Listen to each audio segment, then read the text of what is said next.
성경 본문은 요한복음 14장 16절부터 20절 말씀입니다. 내가 아버지께 구하겠으니 그가 또 다른 보혜사를 너희에게 주사 영원토록 너희와 함께 있게 하시리니 저는 진리의 영이라. 세상은 능히 저를 받지 못하나니 이는 저를 보지도 못하고 알지도 못함이라. 그러나 너희는 저를 아나니 저는 너희와 함께 거하심이요 또 너희 속에 계시겠음이라. 내가 너희를 고아와 같이 버려두지 아니하고 너희에게로 오리라. 조금 있으면 세상은 다시 나를 보지 못할 터이로되 너희는 나를 보리니 이는 내가 살았고 너희도 살겠음이라. 그 날에는 내가 아버지 안에 너희가 내 안에 내가 너희 안에 있는 것을 너희가 알리라.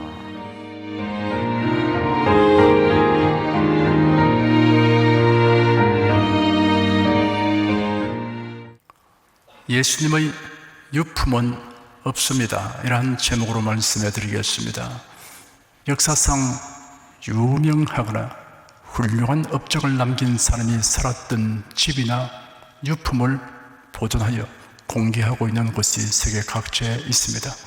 그곳을 방문하는 사람들은 그 위인과 관련된 흔적들을 살펴보면서 특별한 감회를 가지게 됩니다. 유물은 시공을 넘어서 그 당시의 숨결을 느끼게 합니다.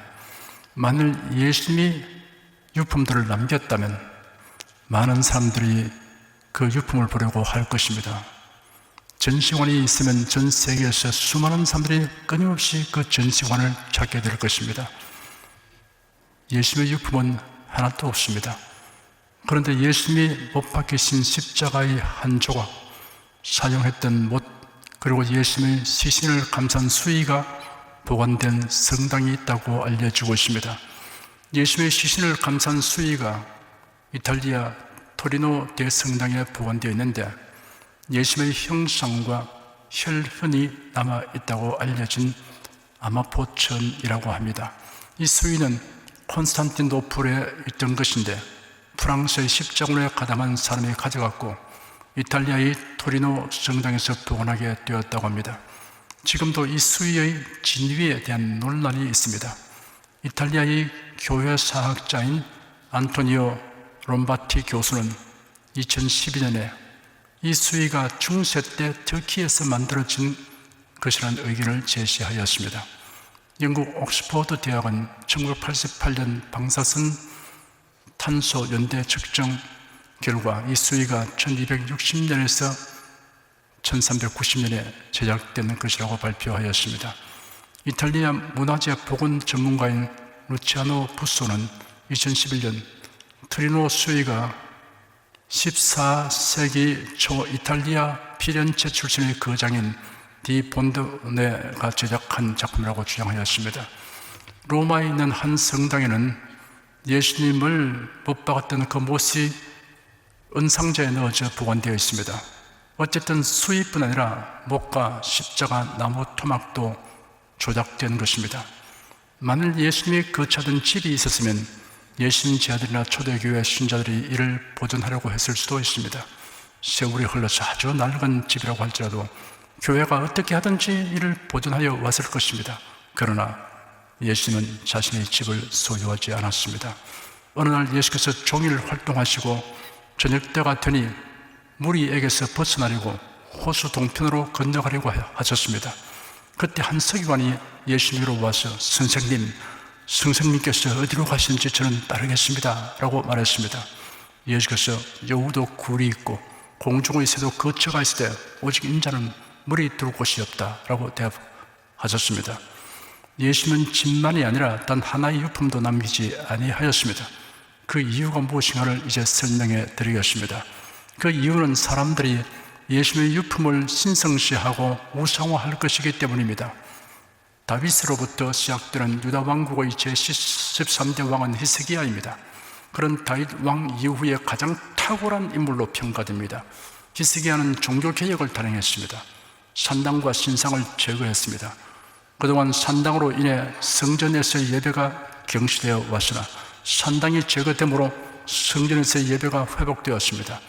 솔로몬 성전이 건축되기 전까지는 상당히 성전 역할을 대신했지만 점차 혼합주의 종교 의식을 행하는 장소로 전락되었습니다. 하나님의 말씀을 혼잡하게 하고 신앙을 혼잡하게 하는 것은 과감히 제거해야 합니다. 히스기야 왕은 놋뱀을 부수었습니다.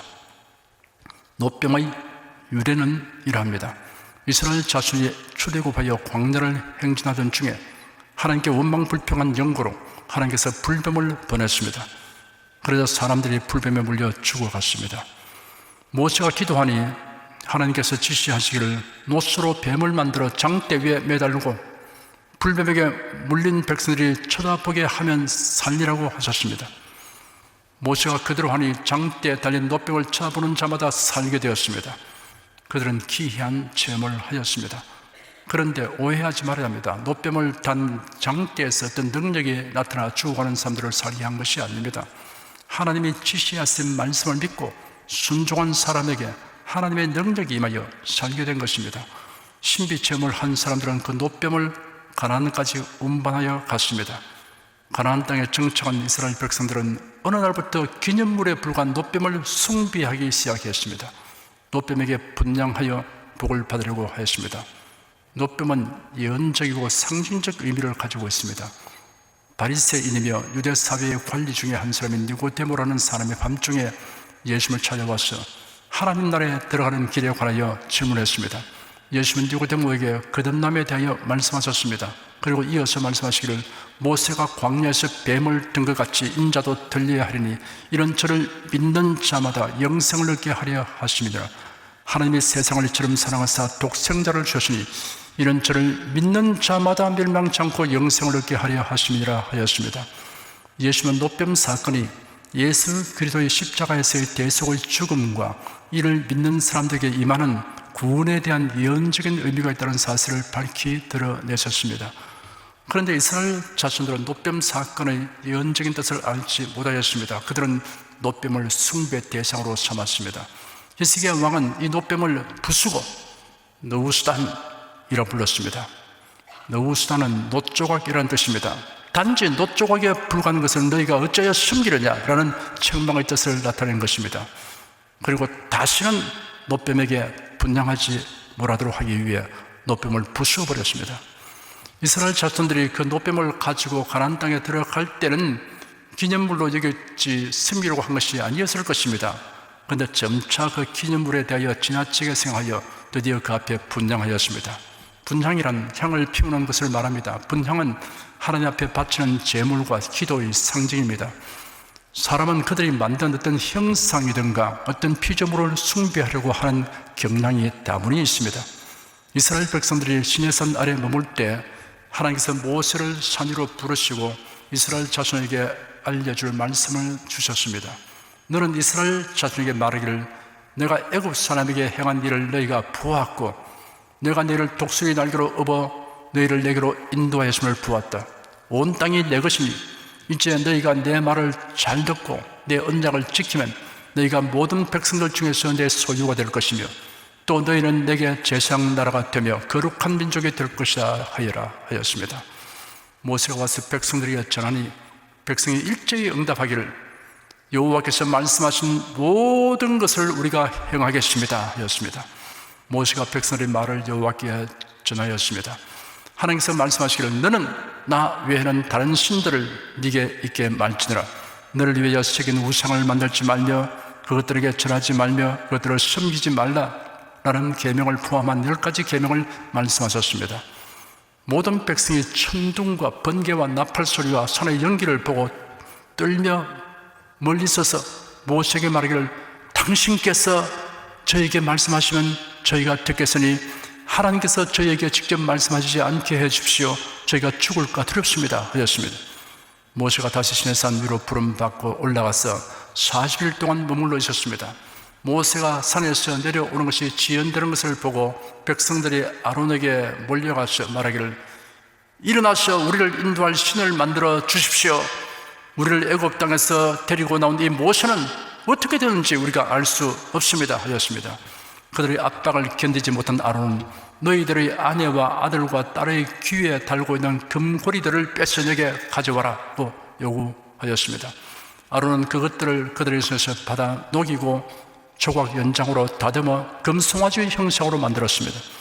백성들이 말하기를 이스라엘아, 이것이 너희를 애굽 땅에서 인도해낸 너희 신이다 라고 하였습니다.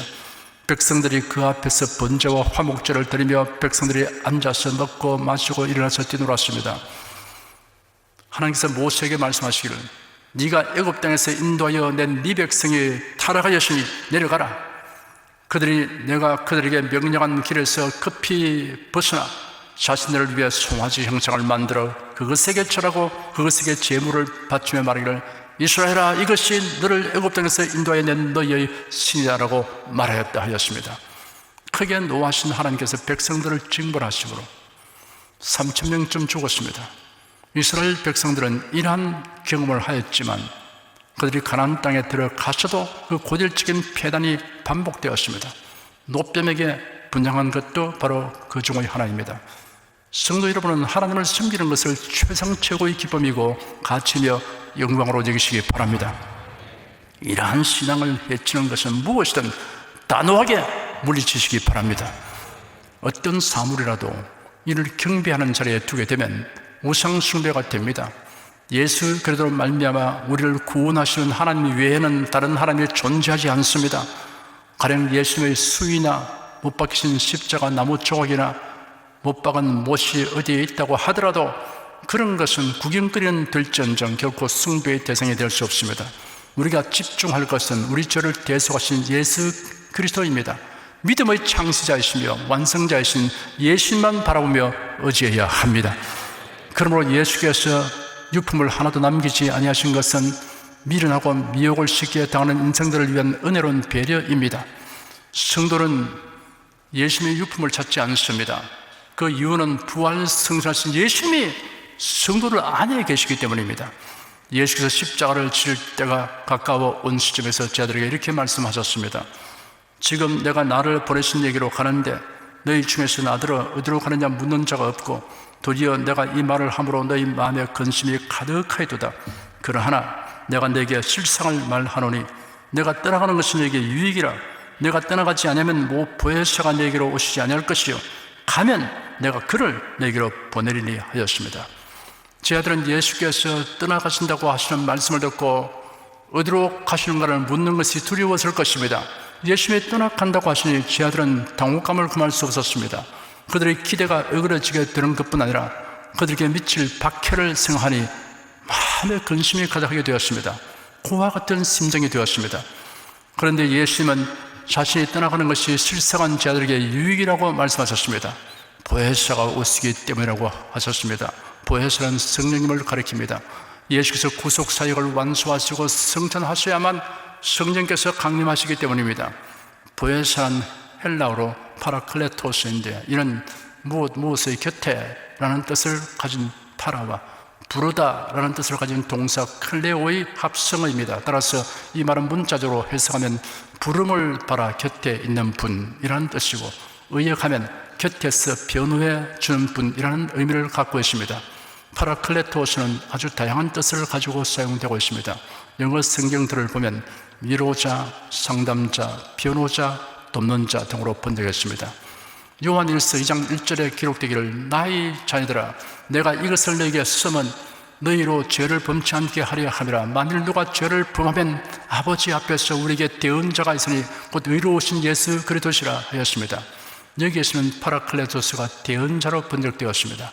파라클레토스로서의 예수 그리스도는 자기 백성을 대표해 하나님 앞에서 그의 백성을 중재하고 변호하는 직분을 담당하십니다. 영원한 대제사장으로서 그의 백성의 죄를 하나님 앞에서 대신 담당하시고 변호하셔서 그의 백성은 그를 힘있고 담대게 하나님 앞에 나아갈 수 있게 하십니다. 예수께서 말씀하시기를 내가 아버지께 구하겠으니 그가 또 다른 보혜사를 내게 주사 영원토록 너희와 함께 있게 하시리니 하였습니다. 보혜사가 누구인가 하는 것은 다른 보혜사라는 칭호에 잘 나타나 있습니다. 우리말에서 다른이라고 번역되는 용어가 헬라에서는 두 가지 있습니다. 하나는 헤테로스이고 다른 하나는 알로스입니다.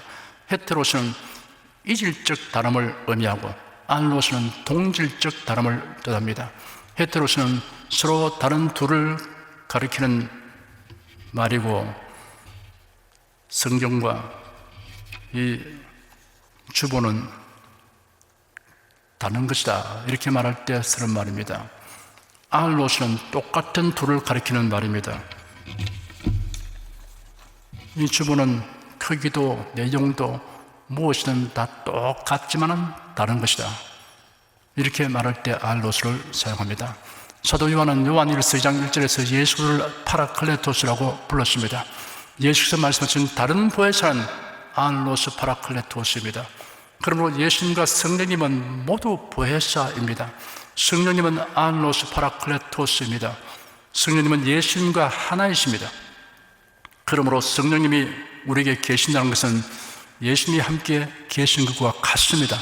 성부, 성자, 성령, 삼위가 일체이신 하나님의 존재 양식은 인간의 이해를 초월하는 것입니다. 다만 우리는 성경에 계시된 대로 믿어야 합니다. 그런데 예수님은 제 아들에게 다른 보혜사를 너에게 주사 영원토록 너희와 함께 있게 하시리니 라고 말씀하셨습니다. 그리고 내가 너에게 실상을 말하노니 내가 떠나가는 것이 너에게 유익이라. 내가 떠나가지 않으면 보혜사가 너에게로 오시지 아니할 것이요 가면 내가 그를 너에게로 보내리니 라고 약속하셨습니다. 보혜사이신 예수님이 떠나시고 다른 보혜사 성령님이 오시는 것이 어찌하여 성도들에게 유익입니까? 몇 가지 이유들이 있습니다. 첫째, 예수님은 이 땅에 육신을 입고 오셔서 이 땅에 계실 동안에는 시공의 제한을 받았었습니다.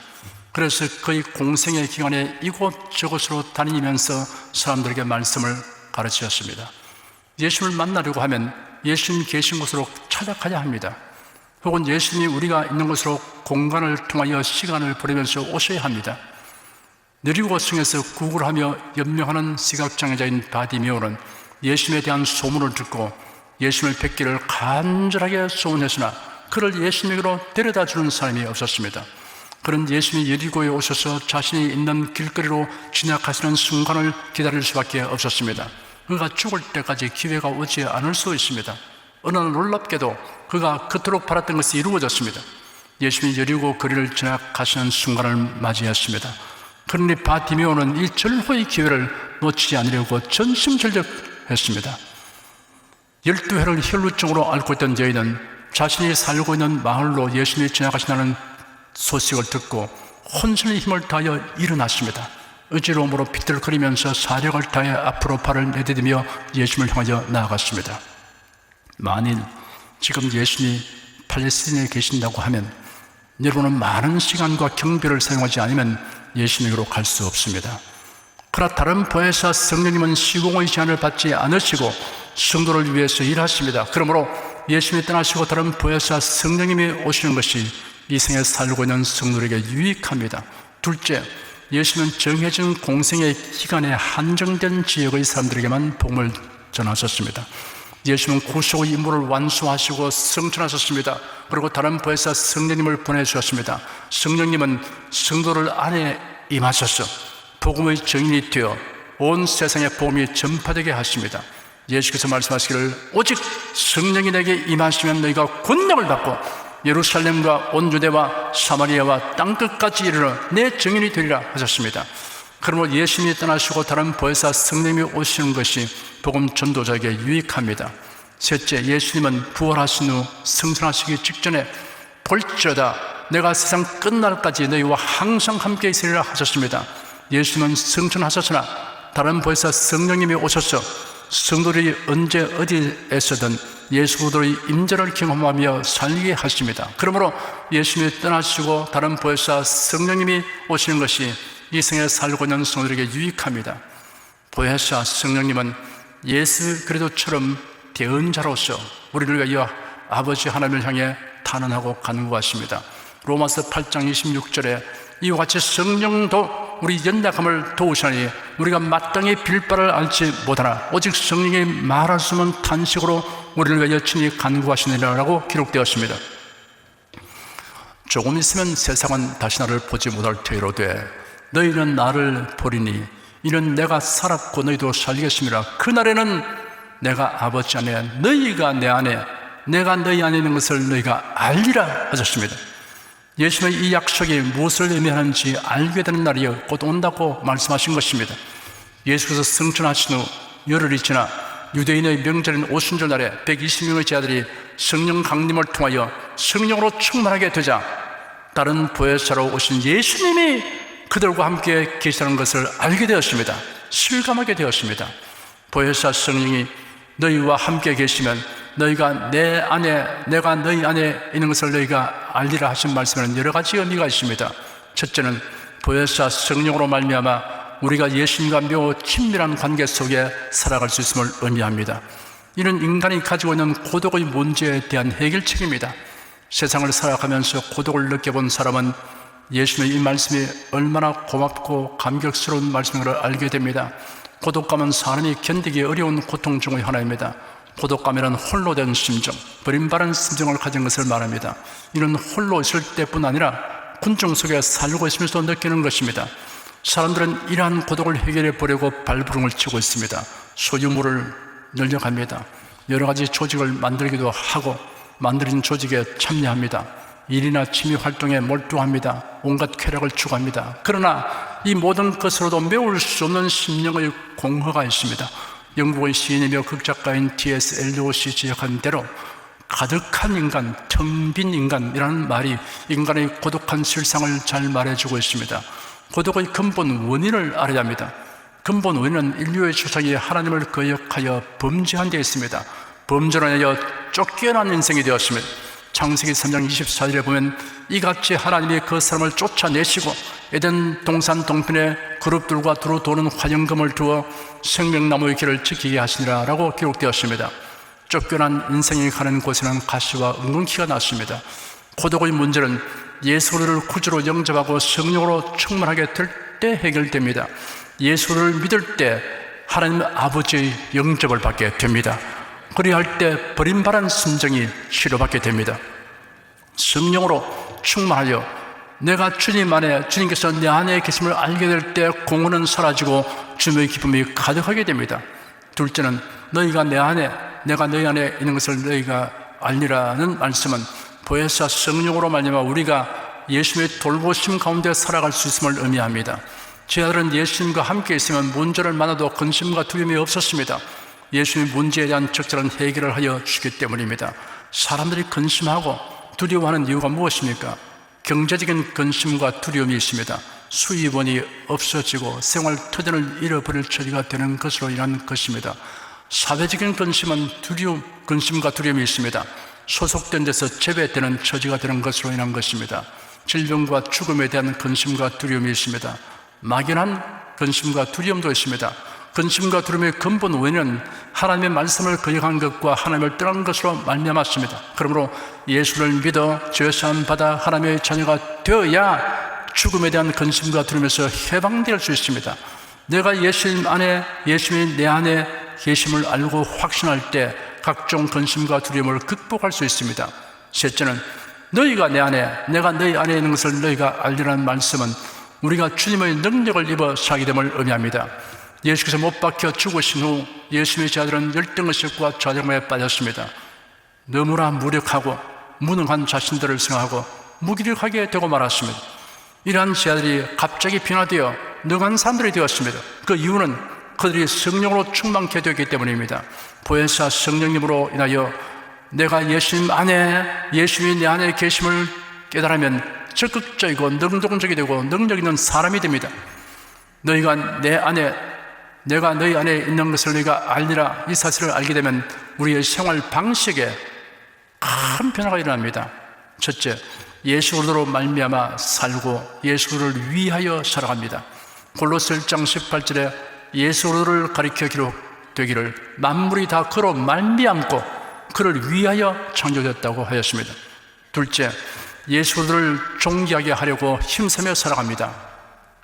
사도 바울은 고백하기를 나의 간절한 기대와 소망을 따라 아무 일이든지 부끄럽지 아니하고 오직 정부같이 이제도 온전히 담대하여 살든지 죽든지 내 몸에서 그리스도가 존귀되게 하려 하나니 이는 내게 사는 것이 그러더니 죽는 것도 유익함이라 하였습니다. 셋째, 예수 그리스도를 의존하여 살게 됩니다.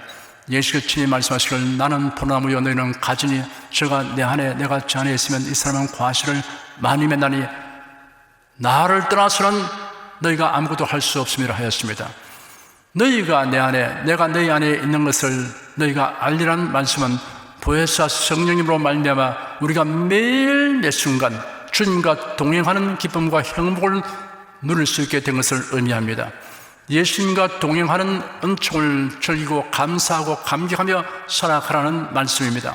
예수님은 2000년 전에 이 땅에 오셔서 아버지께서 주신 사명을 완수하고 떠나가 버린 것이 아닙니다. 놀랍게도 다른 보혜사 성령님을 통하여 매일 매 순간 매사에 성도를 가르치시고 도우시며 인도하시고 위로하시며 치료하시는 일을 하십니다. 우리가 성령님께 의지하고 구하며 감사드리면 동시에 예수님에게 그리한 것이 됩니다. 예수님에게 의지하고 구하며 감사드리면 동시에 성령님에게 그리한 것이 됩니다. 성도들은 예수님의 유품을 찾지 않습니다. 그 이유는 부활 성사신 예수님이 다른 보혜사 성령님을 통하여 성도들 안에 계시기 때문입니다. 이 시간 우리가 예수님이 어떠한 유품도 남기지 아니하신 이유를 살펴보았습니다. 여러분은 오직 주 예수 그리스도만 섬기며 나는 주님 안에 있고 주님은 내 안에 계시다는 깨달음과 확신을 가지고 살아가시기를 축원합니다. 기도하겠습니다. 여러 종교에서는 종교의 창시자의 유품들을 아주 귀중하게 보관하고 관리하고 또 그것을 숭상도 합니다. 공자의 무덤은 산둥성에 있습니다. 석가모니의 그 몸에서 나온 사리는 세계 유명철에 있습니다. 마호메트의 무덤은 메카에 있습니다. 사람들은 이것을 숭배하기 위해서 여러 가지 행사들을 하고 손을 모으고 절을 하기도 합니다. 다 허무하기 짝이 없는 일들입니다. 이것이 바로 하나님을 욕되게 하는 것이면 우상 숭배의 행위가 아니고 무엇이겠습니까? 예수님은 우리에게 아무것도 남기지 않은 것을 감사합니다. 무덤조차 없습니다. 예수님은 부활하시기 때문입니다. 예수님은 집 한 칸도 그리고 그가 쓰시는 용품 하나도 남기지 아니하셨습니다. 그런 것은 아무 소용이 없습니다. 우리는 이제 오직 예수님만 바라보라고 하신 것을 감사합니다. 믿음의 주요 또 온전히 하신 예수님만 바라보고 주만 앙망하며 사는 성도가 되게 하여 주시옵시고 다른 것을 존중하는 나머지 주님을 멀리하는 일이 결코 없게 도와주시옵소서. 그리고 예수께서 떠나가신 것이 아니고 보혜사 성령님을 통해서 바로 우리와 같이 계심을 감사합니다. 이 사실을 알라고 하셨습니다. 지적인 동기로만 아는 것이 아니고 뼛속에 사무치도록 우리 성도들이 알게 도와주옵소서.